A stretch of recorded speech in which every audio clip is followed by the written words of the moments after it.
1366. Castile rages in civil flame. The forces of Peter of Castile were against his half-brother, Henry of Trastamara. The English would support Peter, while the French supported Henry. Peter was forced to flee to Aquitaine until an Anglo-Gascon force would restore Peter's rule after defeating Henry's army at the Battle of Nájera. Peter had promised to pay for the Black Prince's help, but had failed to uphold the deal. This didn't help the prince, as he was suffering from ill health, and upon return to Aquitaine, he instituted a half tax. Arnaud Amanieu VIII had fought with the prince in Castile, but refused to allow the tax due to the influx of English administration in Aquitaine. He would join a group of Gascon lords to appeal to Charles V for support in their tax refusal. Charles would summon the Black Prince and one Gascon lord to his court to hear the case from both sides. The Black Prince responded by saying he would go to Paris with 60,000 men behind him. War would again break out when Edward III would resume his French titles, and Charles would counter by declaring all English possessions in France forfeit, sending Aquitaine into full revolt by 1369.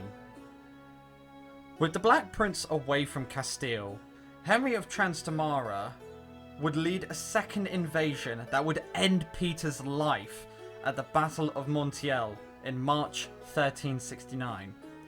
The new regime under Henry would provide naval support to the French campaigns against Aquitaine and England. This led to the defeat of the English in the Battle of La Rochelle in 1372. August 1373, John of Gaunt, along with John de Montfort, led a force of 9,000 men from Calais to attempt a chevauchée. While initially seeing success due to French disorganisation, they would meet more resistance as they marched south. The French would concentrate around the English, but they were ordered by Charles V to not do open battle. Instead, they would pick off small bands out foraging or raiding. The French would shadow the English in October, as the English would find themselves trapped against the River Allier by 4 French forces. With difficulty, they crossed at Moulins, but would lose all their baggage and loot. They would carry on south across the Limousin Plateau, but the weather wasn't playing with them. By December, they had reached Gascony, and near the turn of the year, they reached Bordeaux, starving, ill-equipped, and lost over half of the 30,000 horses that they had left Calais with. While remarkable, it was a military disaster.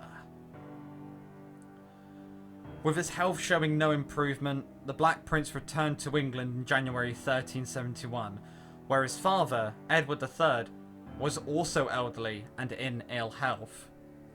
The prince would die on June 8, 1376, and Edward would die June 21st, 1377. This led to Richard II succeeding the throne, who was but a 10-year-old child at the time.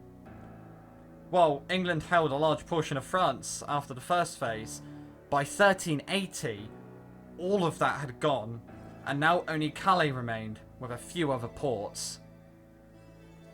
While it's customary to appoint a regent when a child takes the throne, Richard II exercised his kingship from the date he ascended in 1377.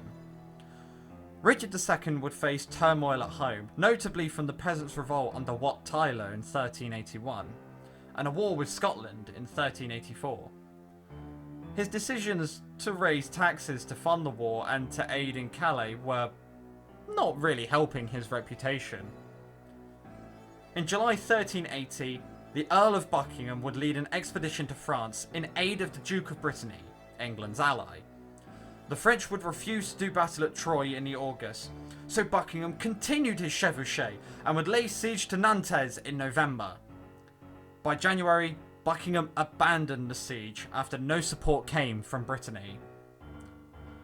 Brittany would end up paying 50,000 francs to Buckingham on the condition that he abandoned the siege and his campaign.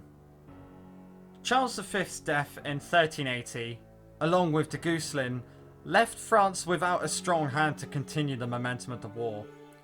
Charles VI would succeed at the age of 11 and put under the regency of his uncles, who did a decent job at governing affairs until 1388.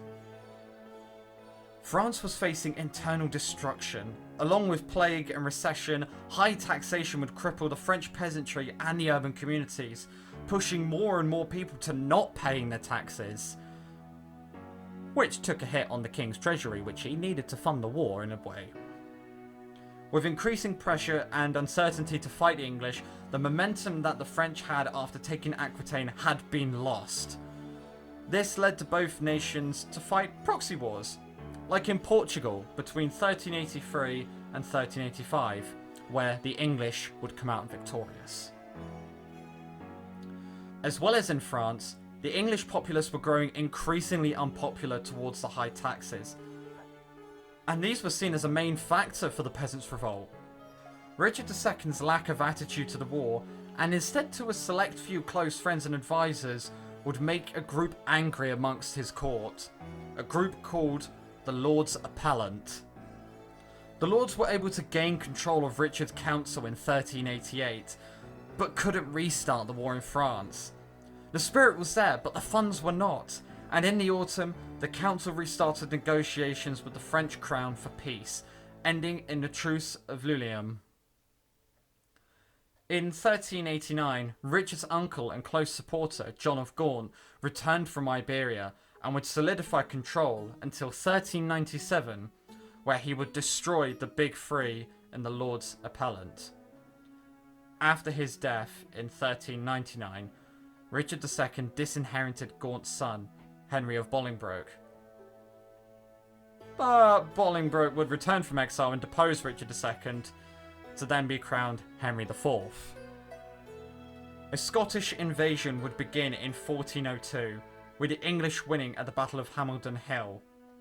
In Wales, Wayne Glyndwr was declared Prince of Wales, and he led the most serious and widespread rebellion against English authorities in Wales. He would ally the French and Castilians, and with a combined force would reach as far as Worcester, while the Spanish fleet raided along the Cornish coast all the way up to Southampton.